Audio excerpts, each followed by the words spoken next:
Horror Week is here once again. Spooky! That's the only thing I'm going to do. Okay.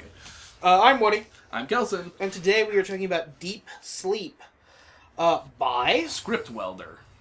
This is a point-and-click adventure game with a horror tinge, and more specifically, as the name Deep Sleep might suggest, this is kind of about lucid dreaming a little bit. You know, you go to sleep and you wake up in a super spooky house place. Yeah, and it's like you've been either been left notes or left yourself, and sort of notes and clues along the way as to, like, you have to sort of get out of, you have to wake up, etc. Yeah, you need to wake up, you need to get out. Yeah. They're coming for you. You know, there's this whole hint of how much of this is real versus how much of it is the dream you're in. Right. But, aside from that, this is a fairly typical point-and-click adventure game. Yeah. You collect your items, you apply items to other items, and you apply items to objects in the environment to propel yourself through the game. Yes, definitely. Right, yeah, you gather some things, and then you find the thing that interacts with the thing. Yeah. And then that's how you find get a rag, and then you use the rag on a puddle, and then Right. you use the wet rag on a hot door. So you can open it. And then once you're inside, you will find a key that you can use on another door. Right. And there's cleverness that wasn't you know, some of these point-and-click games that sort of will reach a level of incomprehensible puzzles. Yeah, there's usually kind of about a third split, like you know, there's a third of the puzzles, okay, those make sense and are neat. There's a third that are like, okay, that's kind of cool. And there's a third that are like, what the hell is this? Yeah, exactly. And in this one, I found most of it to be both sensible, like logical, that it allows the player to think, oh, I'm doing the right thing, and I don't know, I like that in this. There was one of them later on I was a little stumped by. The one with the ash? Or no, I actually got that Okay. because I accidentally clicked on it and and saw you saw that. it. Yeah, that one took me a minute. That one took, that one I And then did, it scratched me off some ash. Yeah. But no, the other one that I ran into was combining two of the items together. And And it was kind of two items, and it was to use them in a practical way, and it was a practical way I wouldn't really think of, like...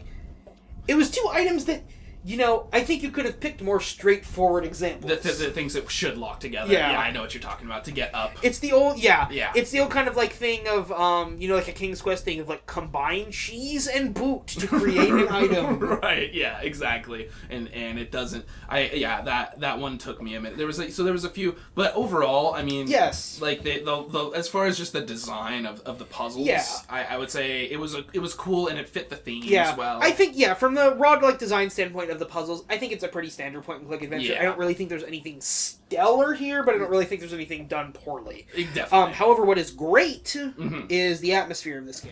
Definitely, yeah. That's what I wrote down the most. The ambience, and the sense of sort of delirium that it gives you, that it really does fit in the... You're in this house, and it's a house that does not necessarily make a lot of physical sense. No. Like, there's stairs that just kind of go everywhere, and little rooms that don't make any sense. Totally, and just, like, rooms that are really big. And the way... I felt like the screens that they chose to use were really smart and effective as far as, like, forcing your perspective here at the right time to make things extra scary and stuff. And, you know, you exit out of a house, and you come out into a beach. Yeah. Like, through a wall. Right, and then you go to a lighthouse that's right there on the beach. Yeah. Like, it doesn't make any sense. Kind of like, you know, fighting physical space kind of things. Definitely, which is very dreamy. And then this is a horror game, and there are some monsters in this. Yes. And the monsters are incredibly simple. Yeah. They're really about the most simple monsters you make. Surprisingly effective and creepy. Definitely. There are a few scenes in this that are really great, and as I was saying before we actually started recording this, I think the best scare I've had this week was in this game. Yeah, right. Definitely. It's surprisingly tense when they show up. It leads to these, like, scenes, like action scenes in an adventure game where you actually have to move through the environment quickly. And you have to actually, you know, do something with your point and clickness to evade enemies. Yeah. Which is really, I think, hard to do. Yeah. In a way that is both, like, tense, scary, and functional. And satisfying. Satisfying. Yeah. And when you get it right, it's like, this game made me, it's that nice thing where you feel just like, oh, I'm doing well, you know? Yeah. And also, but yeah, I completely agree. The enemy design, I liked it because it was very, it fit again, everything fit thematically, you know, the dreaminess of it, just a sort of thing that, it doesn't make really any sense, you know, this shadowy kind of creature, but at the end of the day, it's very dreamy and spooky, you know, and Yeah, and then even a few other things to mention. Like there's there's just like a moment where right at the beginning where a phone that you pick up and it's basically like it seems like it's your voice talking to you, telling you to like get out of there. Things like that just really. And then you eventually find like the source. Yes, yeah, which gave me almost like a Memento or something feeling. Like it very clever.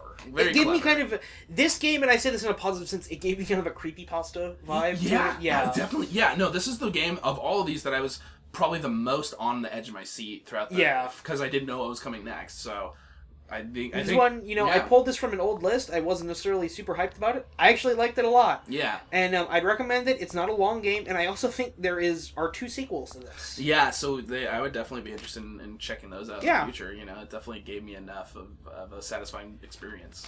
Deep Sleep, check it out.